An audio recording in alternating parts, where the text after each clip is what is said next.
Korupsi di Indonesia. Sebuah kata yang mungkin sudah tidak asing lagi di telinga kita. Tapi, pernahkah kita benar-benar berhenti sejenak dan berpikir, seberapa dalam sih akar masalah ini? Ini bukan sekadar berita utama di koran atau topik hangat di media sosial. Ini adalah masalah nyata yang dampaknya terasa sampai ke sendi-sendi kehidupan kita sehari-hari. Bayangkan, dana yang seharusnya dipakai untuk membangun jalan raya yang mulus, sekolah yang layak, atau rumah sakit dengan fasilitas lengkap, malah masuk ke kantong pribadi segelintir orang. Akibatnya, jalanan masih banyak yang berlubang.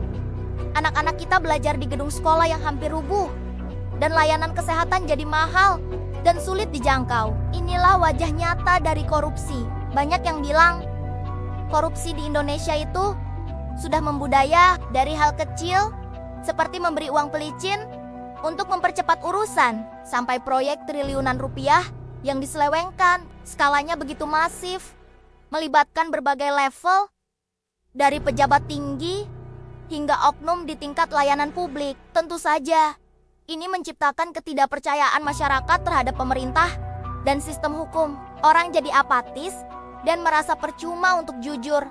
Karena yang tidak jujur malah terlihat lebih sukses. Tapi, apakah kita harus pasrah begitu saja?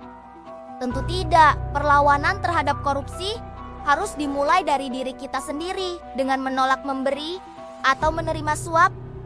Sekecil apapun itu, kita juga harus lebih kritis dan berani bersuara ketika melihat ada yang tidak beres. Edukasi tentang bahaya korupsi sejak dini juga sangat penting agar generasi mendatang punya integritas yang lebih kuat. Pemerintah dan lembaga penegak hukum seperti KPK terus berjuang memberantas korupsi. Meski tantangannya besar dan seringkali ada perlawanan balik, upaya ini tidak boleh berhenti. Sebagai warga negara, dukungan kita sangat berarti. Kita bisa mendukung dengan cara mengawasi kebijakan pemerintah, melaporkan dugaan korupsi melalui saluran yang resmi dan aman, serta memilih pemimpin yang rekam jejaknya bersih dan berintegritas. Perjalanan memberantas korupsi memang panjang dan berliku, tapi bukan berarti mustahil. Dengan kesadaran kolektif dan aksi nyata dari kita semua, kita bisa membangun Indonesia yang lebih baik,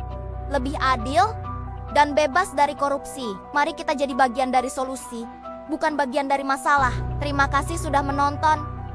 Jangan lupa bagikan video ini jika kamu setuju dan ingin perubahan terjadi. Sampai jumpa di video berikutnya.